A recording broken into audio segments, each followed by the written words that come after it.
Live from VentureX Studios, it's JP, Kathy, and the crew.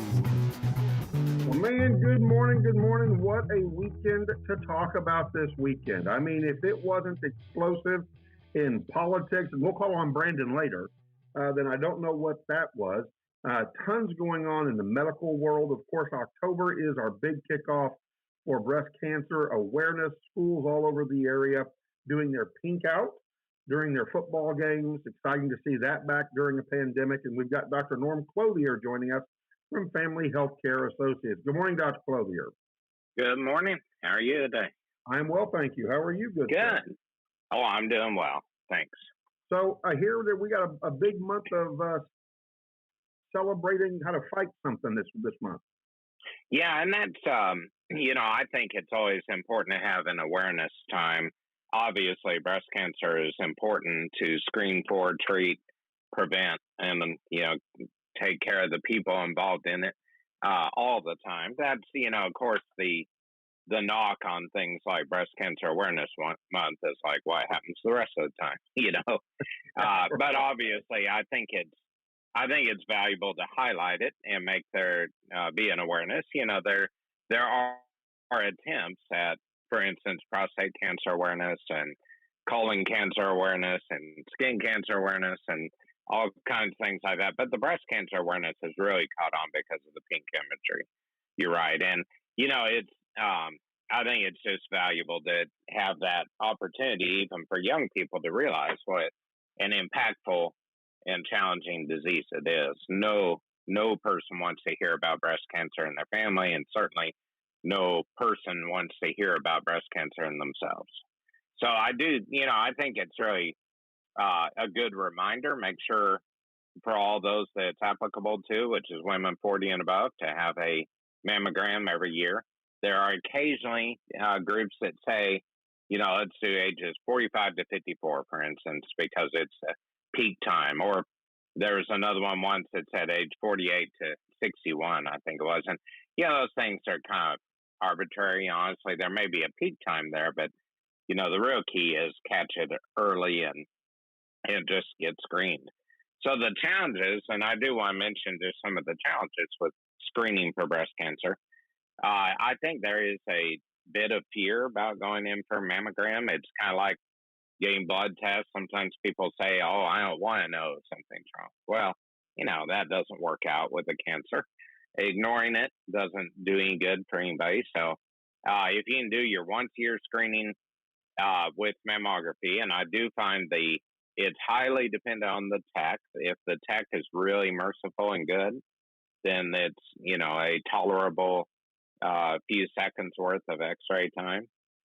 There are ultrasounds and MRIs done now too. Those are for different indications. The screening mammogram with computer-guided assistance is still the gold standard there. So what can it do and what can it not is a fair question. And the reason we don't start screening really before 40, there are some groups that have advocated over time. In fact, we used to routinely do a baseline from 35 to 40. And that may be the right term, is just a baseline so that you have an x-ray to compare to a mammogram x-ray. And that's because it's just not likely in a younger person to pick up anything. So, it's nothing personal. I hear people, I have women come in and see me and say, oh, my grandmother had breast cancer and my great-grandmother did, so I want to start doing mammograms now. And I look at the age and, they're like 25. And, well, you can't screen that. It's kind of almost the equivalent of saying, well, my older family member had to have a knee replacement, so I need to do something now. Well, that's, it's a risk of age. So we'll talk about risk factors here in a minute. And then the other, the distinct limitation too, is that if you have a, let's say you screen in October because it's Breast Cancer Awareness Month, and then something begins to grow as a cancer in November, it will be invisible in October. It won't be there. And then by 11 months later, it could be fairly significant. So that's why we always encourage women to do a self-exam and just be aware if there's pain, if there's a lump, if there's a just a sort of an instinctive difference, then it's really important to pay attention to that. So if we talk about, go ahead. Dr. Clothier, I guess, one of the big questions that I have, because of course, I have a daughter, and we went through this process of self-examination. What is the best method to identify how we go through self-evaluation, and how often should you self-evaluate? Yeah, and that is a fair question. Here's the zinger on that, and this is a tough one. Is that the preventive task force that looks at all kinds of screening and prevention type issues, the U.S. Task Force on Preventive Services, has declared that the self-breast exam does not have value. Because it is sometimes hard to pick up on, if there's a lump deep in the breast tissue. So I think that needs to be taken in perspective, though, is that it shouldn't be the only way to screen. But what we do recommend is once a month to just, like in the shower or in some circumstance where it's easy enough using lotion or something to roll fingers over the tissue and check, then that's the proper way, being just routine, so that you get to know your own tissue feel, and then you can tell if there's a difference with time if you're doing a self-exam. That's what it is a self-exam. And then if you have a lump, bump, soreness, redness, any of those things occur, you tell your doctor, and then you determine what to do next. Most lumps are not dangerous. Especially in younger women, a lot of the lumps that they'll find are related to fibrocystic changes or little benign spots in the tissue. But it's still important to evaluate that and determine whether, for instance, an ultrasound is needed. We really don't use mammograms in younger women. So then if you get in that routine once a month of just kind of paying attention, presumably you can then tell if there's a change over time. Let's say for 10, 12 years, you've been doing a self-exam, and then you're, 40-ish and feel a lump, then that is a very important factor to pay attention to. So when we talk about risk factors, that's an important thing, I think, to spend a little bit of concentrated time on, because the things you cannot change that are risk factors are age. There is a more likely incidence of all cancers with age, but especially, except for a few childhood cancers, of course. But age is the primary risk factor, and it's sometimes just a genetic issue. You can get genetic testing if you know what kind of genetics are involved in a family member. Not all those are available. There are family histories where it's just random. And so you can't really do anything genetically about that. And then if you do genetic testing and you're positive, you have to face the hard decision of what to do about that. Some people, some public individuals have famously had bilateral mastectomies to prevent cancer because they're positive for the BRCA gene. I know some patients that have chosen to do that. I think that's a very individual choice and not one that's easy to come to, because that is a huge surgery. Significant risk to the surgery, usually multiple procedures over time, and it just cannot be taken lightly. And that's one of those things, too, that I find, a person must decide on their own with the advice of usually a whole crew of doctors. Not, you can't tell someone else. If it's your neighbor and you find out they're positive for the gene, you can't just, you have to have, bilateral mastectomy. It's a very personal decision, and a very important one to make, whether you feel it's right or to do ongoing surveillance. Because with genetic tendencies, there is not 100%. There's no 100% in medicine with testing or with, various responses to treatments, whatever. So if you're positive for the gene, there's a higher incidence of cancer, but it's not 100% incidence. So I think that has to be weighed in there as well. Now, the changeable, yes.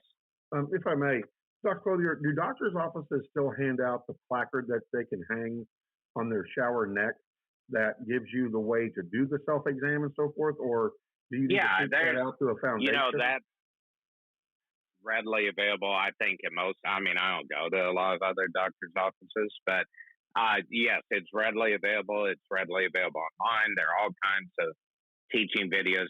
This is the age of information, and it's really hard to avoid if you start looking at information from, health resources about breast self-exam. It's everywhere. And, I think doctors teach it, or at least mention it. It's interesting. I say it that way because there actually are studies that show if you just mention to do self-exam, the rate of occurrence goes up. It's always important to be encouraged. But that's what things like breast cancer awareness are all about, is to allow people to pay more attention to what they should be doing to work on prevention. And early detection is, of course, the other term. You can't prevent by doing a self-breast exam, but you can do early detection. So there are 3 very important risk factors that you can modify. And one of the risk factors is being obese. If you exercise and lose weight, you reduce the risk of breast cancer. So I think it's very important for everyone to work to getting leaner with time. That's just, fundamental. We always mention exercise and weight loss in perspective of disease management. And that is actually preventive for breast cancer because it's been shown that being overweight or sedentary are both risk factors for development of breast cancer. Another one that's huge that can easily be managed by quitting is smoking. And it's interesting to me that smoking seems to have influence on really nearly every cancer, if not every cancer. And even though, you would think of the cigarette smoke toxins and carcinogens as not necessarily affecting the breast, it does. And so there's a higher rate in women who smoke. So it's very important to quit smoking now. I'd encourage you, if you are a smoker, just go ahead and quit today. No reason to put it off, because there are always cumulative issues of damage with smoking.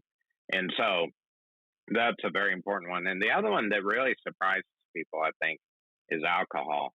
Alcohol has been clearly associated with breast cancer risk, and that's the consumption of alcohol.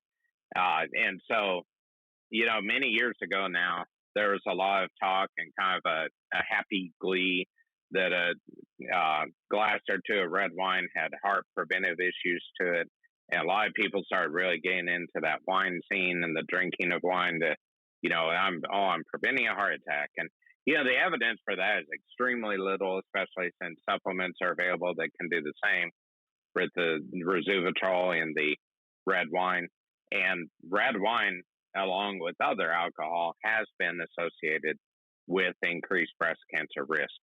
And that risk is actually at 4 drinks per week. So if you have a glass a day, you're at nearly double that risk already.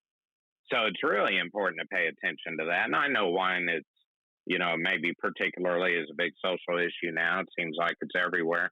I think it shouldn't be. I think people need to be really careful to be moderate about that and just really minimize the intake, because that is a distinct risk factor. Dr. Clothier, yeah. Have they discovered any one element of a lot of these different factors that points at one thing or 2 or 3 different things that says, hey, these are the things you want to stay away from, right? Like you don't want to eat a lot of saccharin. You don't want to eat a lot of the stuff in the pink packet of sugar that's not really sugar. Right. Have either of those been associated with breast cancer? I don't know. No. I don't know. No. Here are the things that have been clearly correlated to breast cancer: obesity, sedentary lifestyle, smoking, and alcohol. And those are the modifiable risk factors.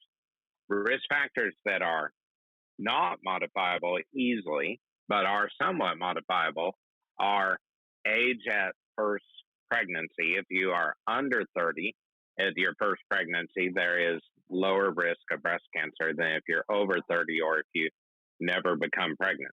Now, that's not really, I wouldn't call that a modifiable risk factor. I would say it's an adjusted risk factor. So, women who have pregnancy before age 30 seem to have a lower risk than those over 30. There are certain hormones, including certain birth control pills, that have been associated with higher risk of cancer.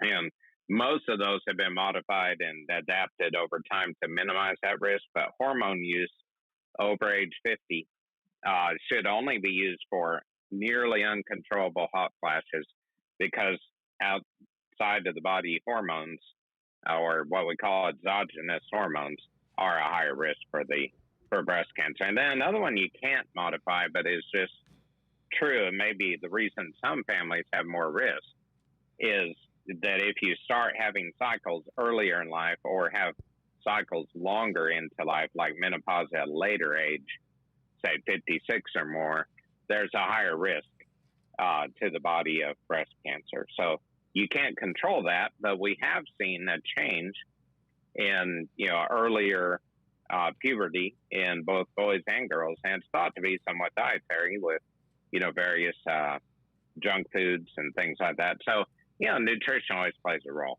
I think it's really hard to have excellence with nutrition throughout life, but if you possibly could, you probably would reduce some risk. Well, and so I do want to mention. Oh, real quick, I wanted to jump in on the age thing, because I do see in a number of friends, family, I'm seeing people who know people, or people on social media who are asking for prayers, who are getting breast cancer at a much younger age. So is there anything? I mean, obviously you try to feed your kid the best you can, but it seems like it was a big deal back in my age group if somebody started their menstrual cycle early. Nowadays, it's 9, 10, 11 is no big deal. And you hear it has to do with hormones in meat, maybe, or changes with milk. Is there any truth to that, or is there anything you can do, to help your child out at a young age proactively for something like this? Yeah, I just was mentioning, I think it's really hard to have excellence in nutrition all throughout life, but I think there is an association with certain food additives and environmental factors and junk food and excessive food. Being over recommended body weight is associated with a higher risk of breast cancer over time. Exposure to smoke, if you are a parent and you smoke, you need to quit, because your child doesn't need to be exposed any more than you do. I think that one reason we're seeing a lot more kind of younger breast cancer is environmental. I think there are environmental factors that we haven't fully delineated yet that are probably out there. There are a lot of studies going on this exposure, and like you mentioned, food additives and changes, but also I think it's much more culturally acceptable to drink alcohol quite a bit. And I think since alcohol is a distinct risk factor for breast cancer, I think that's another reason that's become a bigger issue at times. Yeah. I think it used to not be as common to, be a daily alcohol drinker. And I think that's become even more common during the pandemic. I think you're right. And also with women, think about it back in the day, your husband would come in the 50s, your husband would come home from work and he was already drinking the 3 martini lunch, but the woman, she was at home, she was just smoking, not drinking. But now everybody's drinking, I guess. I do think, though, I think you're right. That may sound a little extreme, but I think it's true. I think it has changed the patterns. Alcohol intake patterns have changed, and that is a distinct risk factor. The risk factors for breast cancer are aging and alcohol and smoking and obesity and sedentary lifestyle and family history and early menarche or hormone treatment after 50 and not having a baby before age 30. Those are all known risk factors, and some can be changed. Not all those can be changed, and so that's why we're talking about kind of observing the risk factor rather than a modifiable risk factor. Right. But those things are all true. The other thing I want to just mention is, and it's not politically correct during October, frankly, I've gotten in trouble for this once before, having a poster in my office, but there is the incidence also in the world of male breast cancer. And I think if we're going to be honest about breast cancer awareness, it's fair to mention that too.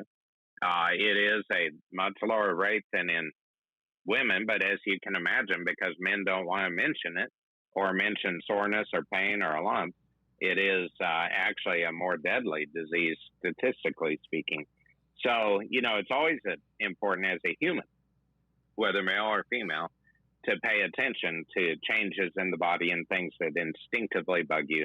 And I would suggest, again, as I often want to bring up, is if you have a doctor and have a relationship with the doctor, you should be able to mention things in the confidentiality of the exam room that are important to your health. And I think it's really, it never does any good to be in denial about it. I've certainly had patients over time who had a lump or even a change on a mammogram that is significant, but they don't want to go face it, or they don't want to, tell their older mom who had lost a sister to breast cancer. They don't want to mention it. I've had patients who don't want to use the word cancer. That's why I think it also is important that we have Breast Cancer Awareness Month, because it gets the words out there, frankly, so that people can mention things and people can say to their loved ones, have you been screened? Have you paid attention? Do you have concerns? And I think all those things are of high value during this special month of recognition of it and recommendation to screen. But I also think it's very important to pay attention year round. It's kind of, it's just important to pay attention to any change. Like I was mentioning early in the broadcast here, that if you have a mammogram in October, but you start to develop a lump in November, it wouldn't be found on mammogram till the following October. And so if you notice a lump bump change, skin redness, soreness, anything like that, you need to pay attention, and please just be willing to tell your doctor. Right. Absolutely. So, Dr. Clothier, I know it's almost time for you to go. So I want to kind of change the subject a little bit before we go. Any big surprises from college football this weekend for you? Why did I know that was coming? Yeah. No, I knew the outcomes of the games beforehand. That's no, why just they call you in Vegas, Dr. Clothier. Yeah, that's right. They play the game for the fun of it, but I know the outcomes. Oh, But what I observed with the weekend of football, and really this goes for the college games primarily, but there's not much defense out there. They have adjusted all the rules to favor offense so much that you're seeing these games that are 51-48, 55-48. I mean, that's a ridiculous amount of scoring in a football game. And, some of it was just like, for instance, in the Cotton Bowl pair match up there, OU-UT, there were some huge plays on both sides that were not influenced by rules. But so many of the rules favor offense that I think it's just shockingly, it's fun to watch an offensive game.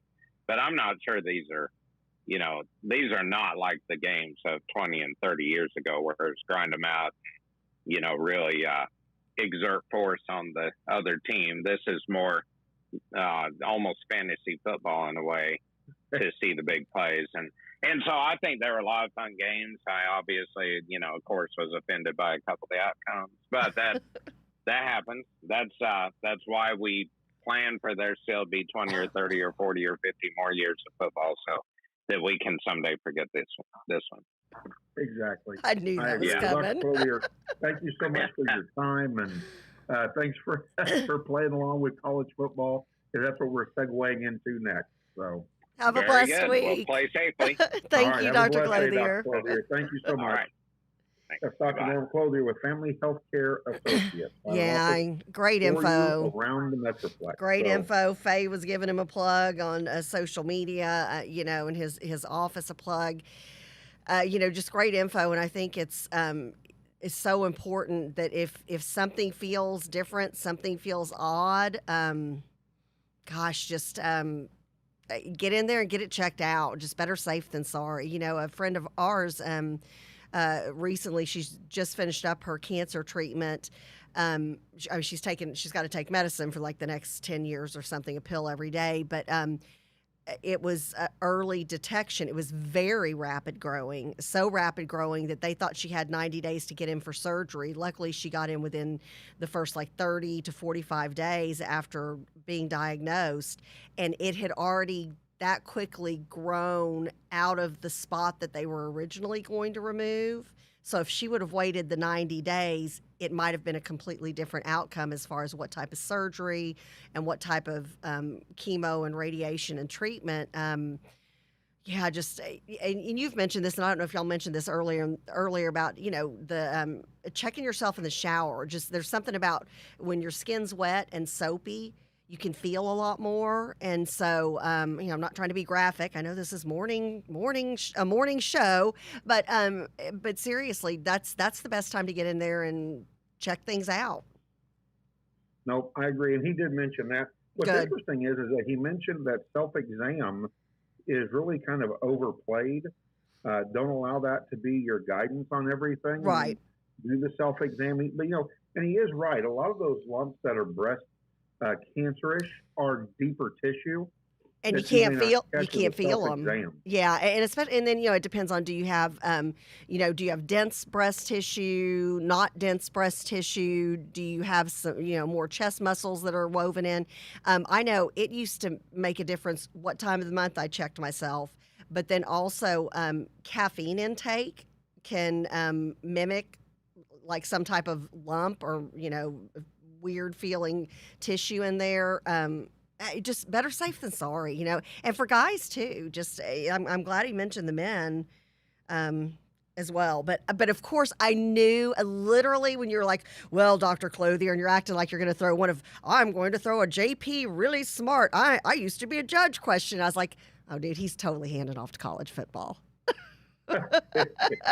We had more fun talking this weekend. I mean, it wasn't usually JP and I text about stuff like this. We were legit on the phone because, of course, JP had to call and sing the entire song, "The Eyes of Texas Are Upon You," which might have been a little premature. Oh, heck, it was fun to watch and fun to be in it. That's for darn sure. It was fun. Texas did not want that game. In fact, let's go ahead and start off there with our college football breakdown. And I'll tell you, Texas started off on fire. I knew Rattler was not going to be the quarterback to finish that game.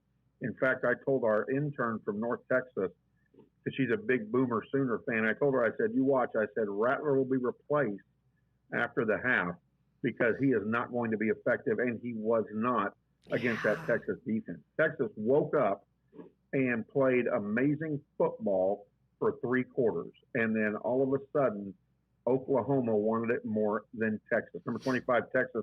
Number 4, Oklahoma in the Red River Showdown. Oklahoma takes on that win 55-48. The fourth quarter is the telling story. The Oklahoma Sooners go on to score 25 points in the fourth quarter, while Texas could only put up a meager 7 points for a score of 55-48. And Kathy, I mean, I just wanted to sit down and cry. I know. My mom called. Of course, I'm going back and forth. I think you and my mom have each other's phone number. If not, I will need to give that to y'all because, of course, she's, UT alum, just a big old fan. I told you she had like all of her different, throw blankets and her UT snuggly on all these different things. And then as the game's shifting, she's like, do I change it? Do I put a throw blanket on and take the snuggly off? And what do I do? And then she called and she goes, do I need to call JP? And she was all worried. She's like, I'm upset. She goes, but did he throw a beer at the TV? And I go, well, he doesn't drink beer. She goes, did he throw a soda can at the TV? And I said, I don't know. I'm afraid to check. She's like, well, let me know if I need to call him. Well, I'll tell you, and here's the big statistic. And your mom was right. What's funny is I was like, if your mom got herself UT'd out, we got a big win. She's saying a rosary there. It's all good. Yeah, and no. But the biggest telling story, again, was the quarterback position. And again, before the game even, I had predicted that Rattler would take a seat and Caleb Williams would take over. This just gives you an idea. Spencer Rattler was 9 for 16, 112 yards, and 1 interception. When he tried to go to the ground, he had 5 carries for -9 yards, but had a touchdown. That, of course, you're asking yourself, how does that happen? well, when he scrambles one time, gets a big loss, that can happen. But Caleb Williams comes in, takes over. He is 15 for 24, 211 yards, 2 touchdowns in the air. Then on the ground, he had 4 carries for 88 yards and a touchdown. The only thing this guy didn't do is receive a touchdown, which I'm sure is in the playbook somewhere. And so that is the telling story when it comes down to where did the game go sour for the University of Texas. And again, it's almost like the defense wasn't ready. Casey Thompson on the other side of the ball, I mean, unbelievable game. If this guy does not become a part of the conversation of Heisman Trophy winners, I don't know what is wrong with America. And you did mention that when you were on part of your high during the game. And you know what? I started looking at some things. I'm like, you know what? Definitely should be a contender at the minimum. Yeah. Yeah. I mean, 20 for 34, 388 yards in the air, 5 touchdowns, no interceptions. Wow. And then the guy that isn't in that, the guy that's in the national conversation is Bijan Robinson. He had 20 carries, 137 yards, averaged 6.8 yards a carry with a touchdown. And so I think he keeps himself in contention. But, Kathy, I'll tell you what, my poor Longhorns, I thought for sure this was a done deal. Yeah, I mean, you're all, man, 70-14. You know, and I think you have a bet with an intern for Peyton Nixon Associate. Peyton Nixon Associates has some kind of bet, so somebody was going to wear a onesie or something. Does that fall to you now? Because which job site will you be at for that? Because I'm there. See, I want to find one that has child divided on the little onesie, where it's got Texas on one side, Oklahoma on the other side. Oh, that's what I'm wanting to find. So, anyways, big loss for Texas. I think that Texas would have catapulted themselves in the top 10 if they had won that game. Instead, they dropped 4 slots to number 25. I'm not sure how that happens. I think that Texas proved that they can compete with the big boys. And so absolutely. That is the way it goes. Coastal Carolina, again, Kathy, the conversation that I'm going to keep going, number 15th in the country, they tear up Arkansas State 52-20. And again, Coastal Carolina says that we are ready to play with the big boys. So it's going to be interesting to watch that. Yeah, definitely. Number 3, Cincinnati takes on Temple. They beat Temple 52-3. Number 6, Ohio State takes on Maryland 66-17. Never really a game. Number 20, Florida, and I think that's a gift. I don't think Florida should even be ranked. Beats Vanderbilt 42-0. Another game that kind of was meaningless. Number 10, Michigan State beats Rutgers 31-13. Big football game in the SEC. Number 13 takes on number 17, Arkansas. Arkansas, again, trying to establish themselves as a powerhouse. They lose. This is what Dr. Clothier was talking about in scores. They lose 52-51, Kathy. Yeah. I mean, that was, and that was one of the games you and I talked about. I'm like, oh my goodness. I mean, and again, high scoring games. This has to be some kind of a record for college football with the games, with the high scoring games, with some of the other games I know you're about to talk about where like major upsets. So this just has to have been some kind of record setting weekend for college football. I mean, even and we're going to talk about one of my old alma maters as well. That was a crazy game as well. One of the things that they're saying is that for this season, there are more games that are over 50 points by both teams than in the history of the NCAA football. And I wonder what has led to that. I think the rules. I think rule changes are the biggest thing. Okay. Yeah. Yep. I can see that. Do. So number 19 BYU loses to Boise State at home, 26-17. I think that was a big shocker. I don't think anybody saw Boise State coming. But yeah, BYU drops a big game at home. Wake Forest goes on the road to Syracuse. Number 16 Wake Forest wins 40-37 in overtime. SMU, number 23 SMU goes to Navy. By the way, Coach went to the academy. this weekend and did a tour and met with some Plano East students. How fun is that? Yeah, I love that. one That's of them is a awesome. professor. Yep. What's that? Oh no, I love that. I was like, oh, he's having the time of his life. So yeah, he had a blast. The pictures were really neat. And so, but yeah, so Navy goes on to lose that football game. That was very, very close. So SMU almost lost that game, but they did not. They hold on. They stay undefeated. So it's very interesting to watch SMU continue their march towards being undefeated and hit a bowl game. I mean, think about where they have come from after their glory days. It's some crazy stuff. Really, sorry, you caught me using an asthma inhaler. It really is. It's good to watch. And we've got a lot of our friends who are alums, and they dig this scene. They're loving. It's good that the team you love, like growing up, or the school that you go to that you associate such great memories with, to see them do well. That's awesome. That's awesome. Yeah, very much so. Well, Coach Quigley said the young lady I stayed with at the Naval Academy, Plano East class of 2003, had some good Judge Payton stories about her friends appearing in his courtroom. Ooh. Apparently, they were hoping for some lighter judgment since he went to East. Yeah. Nope. Nope. Shut it down. Not happening. Damn. Let me tell you. All right. Oh. That's pretty funny. And good morning, I love Eric it. Verdugo. Welcome back to the feed. Good morning, Cleo and Andrew and Fred and Gail. So a lot of folks jumping on the feed this morning. Peg McBrayer, good morning. Oh, hey. So, yes. So, anyways, back Cleo, to college I'll see you in football. Round Rock. There you go. All right. Number 1, Georgia takes on Auburn in Auburn.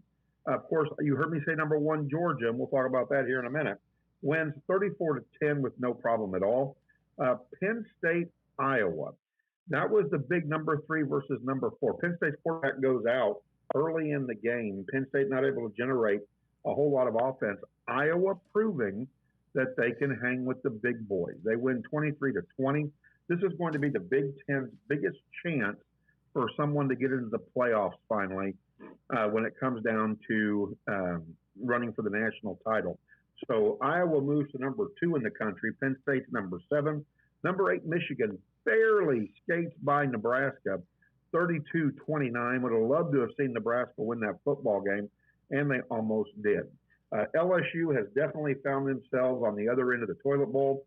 Number 11, Kentucky flexes their muscle with a 42-21 victory over LSU. LSU will more than likely remain unranked the rest of the year. Notre Dame, Kathy. Jesus's team. Even though I thought UT was going to be Jesus's team this weekend, so I don't know. Boy, you and me both. Notre Dame, number 14 in the country. They do hold on to beat a Virginia Tech team that really is pretty good, and they went on the road and won this game 32-29. And so why is – well, we'll finish out top 25. San Diego State is number 24 in the country. They beat New Mexico 31-7. Now, for the absolute, no doubt in my mind, game of the week, which nobody saw it this way, Texas A&M versus Alabama at home. Wowee. Nobody gave Texas A&M a chance. In fact, it was funny. Somebody I know We had didn't. bought tickets. Oh, yeah? Yeah, they bought tickets to this game, $600 a ticket for he, his wife, and his son. Right. And the wife was already talking about, you know what, if this gets out of hand, I'm getting up and walking and you're coming. He's like, yes, dear. And guess what? Nobody left their seat. No. Holy moly, this was Jesus' team this weekend. Wow. Texas A&M teaches Nick Saban, don't come into our house. And that was a loud house and a jam-packed full house. I know some friends who they were just planning on taking their son, who's applied to go to A&M, to the game. Well, Dorinda, dear friend of ours, and their friends somehow ended up with some extra tickets, and they're like, "Heck yeah, we're coming in!" And literally, the school spirit, just the energy. even well, I know Alabama fans are not happy, so I'm not going to even go down that road. But it's one of those things that to what was it, a 19 game win streak, and A&M, who we were just busting chops on the coach and saying, "Hey, is he going to make it?" Because their alumni don't mess around with this. And then here we go, they beat Alabama. I mean, they handed it to them. So, and let's talk about that. Let's break this down by quarter. Texas A&M jumps off in the first quarter on fire.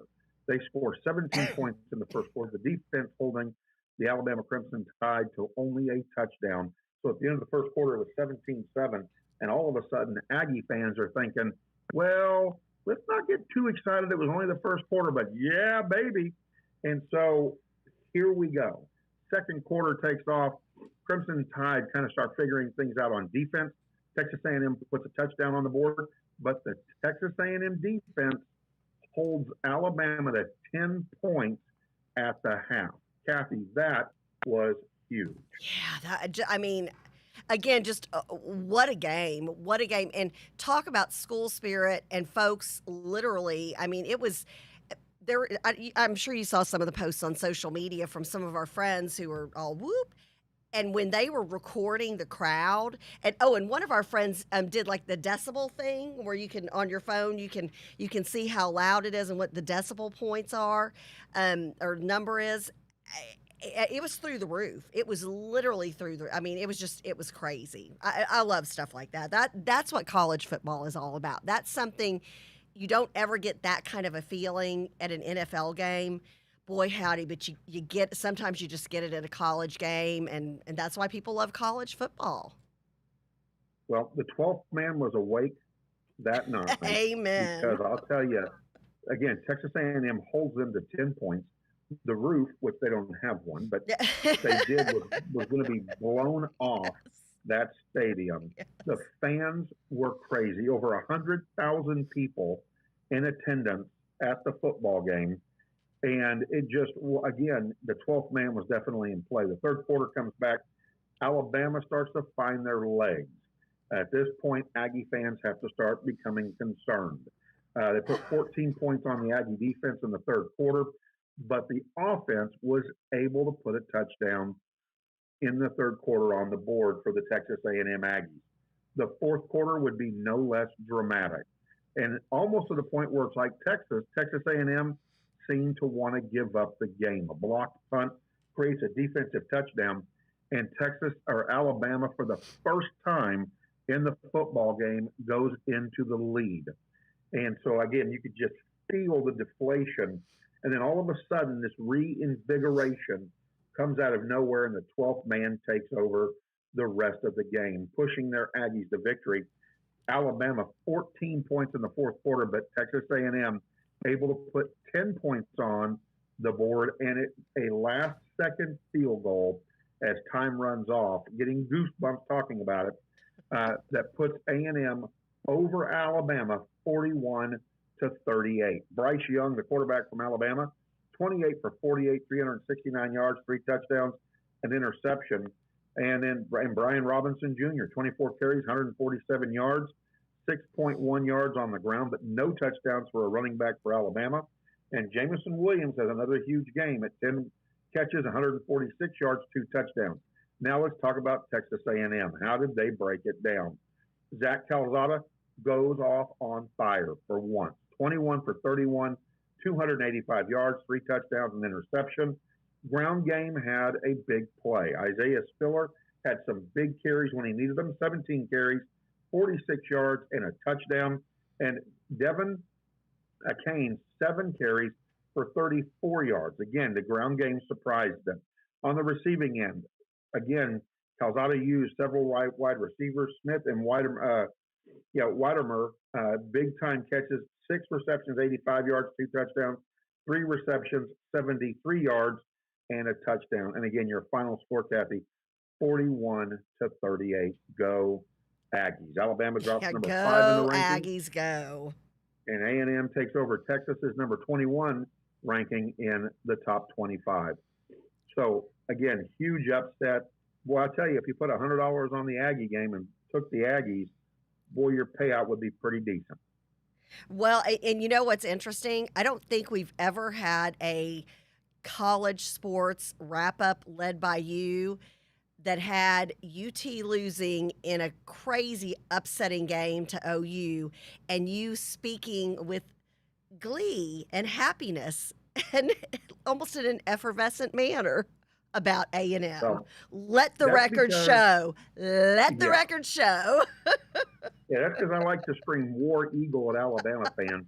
I absolutely cannot stand Alabama. I know that's why you're like, okay, you could. It's almost like because A&M beat Alabama, who you cannot stand. I mean, you are. Yeah. You're not. There's no scenario where you're a fan. You're just not. And so I think this is the only way you can swallow that tough pill that was a loss of UT to OU and actually be going whoop, or what is it? Whoop? Is that what the Aggies do? Yeah, it's whoop. Yeah, it's just your thumb. Whoop, whoop. So everybody mark this day in history. Yeah. So here's your top 10, and then we're going to talk about Southwest Texas State. Well, Yeah, I or guess Texas State University, yeah. Eat them Yeah, up, here in a minute. cats. Yep. So here's your top 10. Number one, Georgia is 6-0 right now. They are 3-0 away and 2-0 at home. Iowa is ranked number 2 in the country. They are 6-0. Number 3, Cincinnati. Cincinnati's defense is for real, folks. They are 5-0, undefeated. Oklahoma, number 4, they are 6-0. Alabama, number 5, they are 5-1. Ohio State's ranked number 6, they are 5-1. Penn State is ranked number 7, they are 5-1. Michigan, number 8, Michigan, ranked they're 6-0, but again, they are ranked behind all those 5-1 teams. No respect in Michigan. Number 9, Oregon is 4-1. Michigan State, also no respect. Well, I'll tell you what, these guys have no respect for the schools in Michigan. Michigan State ranked number 10. They are 6-0. Just a couple highlights of your other Texas teams in the top 25. Texas A&M is ranked 21. SMU is ranked 23. And Texas is ranked number 25. So, Kathy, talk to us about the Bearcats. What happened there? Not Bearcats, the Bobcats. Or Bobcats. Eat I'm them sorry. up, cats. Okay, so I was a strutter at what was then Southwest Texas State University. Now it is Texas State University. And I didn't even catch, now I've caught some of the highlights afterwards, but had no idea. And all of a sudden I get this text through the Alumni Association. So Texas State beat Southern Alabama in four how do you call it? Quadruple overtime, I guess you would say is the correct term. If you say it's 4 Correct. overtimes. I mean, what a game. So I've got to go back and watch some more highlights from that game because I can't believe I'm like, why wasn't I watching that one? So again, it was just, you and I are still literally texting about college football, and I'm like, well, here's another one for you, my friend. What the what? So 4 overtimes, they go on to beat Southern Alabama. So go Bobcats, go Texas State. I love a good rally story like that. Yep. And again, what a game that they played out. Yeah. I'll tell you, football has lost its mind. The rules have become very friendly to the offense. Yes. But it takes about 3 years and defenses adjust. And I think you're going to see that. A lot of back off the quarterback kind of approach. Right. When it comes to the rules. So we'll see. I have a feeling defenses will, in fact, they make adapt. a comeback. Yeah, they adapt. So, Again, because at the end of the day, what do you say wins football games? Kiddie Defense. football games, high school, college, NFL, you always go back to defense. Defense always finds a way to rally no matter what the rule change are. That's just been over time. So I think I would place a bet on your prediction that in a couple of seasons, defense will have adjusted. In the meantime, this is a fun college football season. Yep, I agree. Good times. So, big question: who's going to win the Army-Navy game? Who's going to win the Baylor-Navy game? I'm going to go with Baylor at home, Okay. and then the Army-Navy game, I'm taking Army. Woo, waiting for Okay, the there you Tulsa game. go. I don't know who I'm taking in Army Navy this year. If Cleo's still on the feet, I'm taking Army because of her son. There you go. Okay. I obviously I've always got to take Baylor because Michael's an alum. So sick 'em Bears. Right. And Coach Quigley says, I would love to see no Alabama in the Final Four playoffs for the NCAA championship. Coach, you, me both. And I think Georgia is going to be the team that takes them out of it. Really? I think Alabama goes, oh, yeah. I think they've got a second loss on their plate, and I think it's Georgia. Wow. Absolutely think it's Georgia. Let the record show again. Bold statement. Talking about bold statements. Anything gone viral lately, JP? Oh, I don't know. Where's my friend Brandon? Hello. I can't believe you don't already have a ball cap, a T-shirt. I was like, when I finally saw this story, I was like, I have no doubt. I thought for sure you would pop on with it today.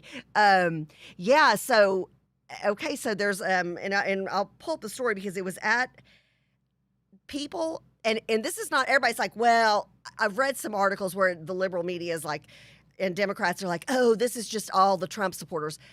I think at this point, it's not just people who are upset that Trump lost. I think these are folks that are upset with inflation, with the prices at the grocery store, with the lack of items at the grocery store, with the price of gas. I think you've just got folks who are very upset with Afghanistan. My gosh, with the unnecessary deaths, with the border. I mean, we could go on for 45 minutes. We could go on for 4 or 5 hours about all of the things that people are upset with. Boy, howdy. So go ahead. Of course, a little bit of history. Yeah. So the chanting started off at football games. Yeah. With F. Joe Biden, and fill in the blank. Yeah. Well, I just said F. Joe Biden. F. Joe Biden. Yes. Fart on Joe Biden. So then at the NASCAR Xfinity Series, driver Brandon Brown gets on his interview and pretty much has the same sentiment about anti-Biden and turns it into "Let's Go Brandon," which goes viral within seconds. Well, it was the guy who was in. So this has been happening just sporadically. Brandon Brown, by the way. This has been happening sporadically at football games. So then you've got Brandon Brown who wins the race. He's being interviewed by, and I can't remember the name of the reporter. I should pull it up because the reporter's actually the one who took this, and it was like, okay, and everybody ran with it. NBC reporter is the one who was conducting the interview. Yes, and so he's interviewing. He's hearing, and the NBC cameras, you could not help but pick up bleep Joe Biden. I mean, it was clear as day what the crowd was saying. And so the reporter, and you've been in situations like this when you've been at a sporting event and been interviewing somebody and people are screaming stuff and you have to and you have to work around it, especially, kids are listening and whatnot. And so he said, oh, let's go Brandon. Just trying to take away from the obvious statement that was being said. Oh my goodness. I've never seen anything go viral so quickly in my whole entire life. Have you? No, this is Kelly Stavis, by the way, was the interviewer. That's it, Kelly Stavis. Yes. And so, the NBC reporter, no. Nobody has. This thing went viral quick. It's funny, the memes that went out. There is immediately a picture of Joe Biden looking at Barack Obama with his hands in his face. And a puzzle at the bottom is the Wheel of Fortune, and up on the board is F blank CK Joe B blank Den. So Biden goes, I'd like to solve the puzzle. Let's go, Brandon. No. Yeah, people put on their wedding dress. Let's go, Brandon, for their wedding. Oh, you also, have you seen, how AOC spent, $30,000 or somebody bought her a $30,000 ticket. And as we know, according to Congressman Taylor, she missed a meeting where that committee was voting that night to be at the Met and have some fancy thing and had, whatever she had on the back of her dress. And so now the meme is, let's go Brandon on the back of her dress in that kind of Chick-fil-A font. So it's everywhere. I told you one of the T-shirt companies, I subscribe to their feed, and literally they're like, hot off the press, we just made 300 of these, and all of a sudden, next thing they're like, okay, well, those are pretty much gone. Get your last one right now. We're going to try to make more. I think this is going to be a thing you see at sporting events, at again, and it's, of course, anybody who's a lib or who's a supporter of, what Biden has done with this country, they're going to try to say, oh, well, that's cruel, and that's the Republicans, and that's the mean Trump people, and blah, blah, blah. No, this is America, and we've really kind of turned on each other and been cruel to each other. This is America. These are just normal, tax-paying, we the people who are out there trying to relieve some of the stress that has come to us unnecessarily under this current administration. And so I think you're going to see more and more folks hop on that, because it's a somewhat comical way to deal with some very, very serious and frightening issues that we're facing in our country. Well, so the Let's Go Brandon chant, what I love too, is that at the Chicago airport, somebody paged, "Let's go Brandon." Did you see that one? I saw that. Yeah. I was like, oh no. So that's going to be a thing now, especially as people, you've got flights. My goodness, I heard a report this morning, and I can't remember the numbers, so I don't want to quote unless I'm getting them correct. But there are literally flights being canceled, JP, left and right. And I thought about you because I know you're still moving some of your dad's stuff from Arizona, and you guys are still trying to fly back and forth. There are people who are spending the night overnight. There are people who are missing going home, getting to see their kids in college, going to work, all kinds of things, because flights are being canceled left and right. So I think, again, and a lot of that has to do with the fact that there are a lot of flight attendants and pilots who are saying, hey, don't force me to take a vaccine. If I want to take the vaccine, I'll take it. That's a whole nother topic that we've discussed at length. But I think you're going to hear this at airports. Again, this is a somewhat humorous way to, without saying what you're really thinking, to get your point across. And I think you're going to hear things like this at airports more often. I think it's going to be, this is one of those things that's gone viral, and there's no telling where it goes next. And I'm looking forward to all of the creativity involved around it. Well, I'll tell you what else was creative is Oktoberfest. Yay! And there are a lot of things going on throughout the Dallas Metroplex. We're getting ready to close out the show. But before we do, just real quick, if you haven't been out to have a good time yet, Oak Highlands Brewery, October 17th and 18th, that's in Northeast Dallas. They will be having their Oktoberfest. They are offering, and they're joining hands with Cedar Creek Brew House and Eatery for a special 4-course traditional German-style dinner paired with 4 of the brewery's German-themed beers. Tickets are $50 on pre-Kindle. The main Oktoberfest celebration will take place on Saturday with live music, Miss Oktoberfest contest, keg rolling, and a chug run. Get all the details on Oak Highlands Brewery. A chug run. Website. Wait, I don't. Yeah, I'm trying to think. Even in my college days, I don't think I could chug and run at the same time. That just sounds like a recipe for disaster. Well, evidently they're doing it. I'm just saying. Well, and didn't another one that's still left. Didn't Coach Quigley's grandson, let's see, it's a three-peat, grandson and granddaughter, Piper and Connor are three-peat winners of the Little Miss and Mr. Oktoberfest in Salina. How great is that? That's very cool. So yay, the 2 cutest children on this earth. Yay. But of course they would be. They're adorable. They are. All right. Oktoberfest that are still going on. House Fest at Vector Brewing. That's on Walnut Hill, October the 18th. They will be doing their huge performance or a huge Oktoberfest. Vector Brewing is looking for a good repeat performance. They will have their German-style Oktoberfest Marzen or Kleinegeist, which I'm not German, style Hefeweizen, which again I'm not German, in a free commemorative Stein. Supplies are limited. You can enter a yodeling contest, a Stein holding contest. Fill up on pizza or a corn dog made with Kubi's bratwurst before the beer belly contest. Wait, did you say pizza? It's going to be kind of crazy. Did you say pizza at an Oktoberfest? What? Yeah, well, yeah, but it's bratwurst pizza. Okay, I'd try that. I'd try that. Yep. The event is free to attend. It's going to have like 20 different small businesses, vendors, live music, all the way through. So that's another Oktoberfest that's still going on. Because a lot of the Oktoberfests are already over, Kathy, or they've already done their thing. Right. But those two are the two big ones that are going on in the Dallas area. Still, if you have not partaken in Oktoberfest yet, you still have a chance to do so. So enjoy that. And it's time for us to bid adieu. Bust a move. And say goodbye. And Lisa and I are back from 10 to 11 today, and it is our 1-year anniversary show. So we're going to talk about some of our past shows and some of the amazing ladies and gentlemen we've had on the show. So very, very excited about that. So good times. And then JP, Rob wanted me to tell you his prediction for the Super Bowl, and I know you're not watching the NFL, but I thought you'd find this interesting. He said his Super Bowl prediction is the Bills versus the Cowboys. So I can believe that. That could be a possibility. That. Boy, what a difference a year makes with the game against the Giants. So well, what a difference defense makes with a new defensive coordinator. Again, defense.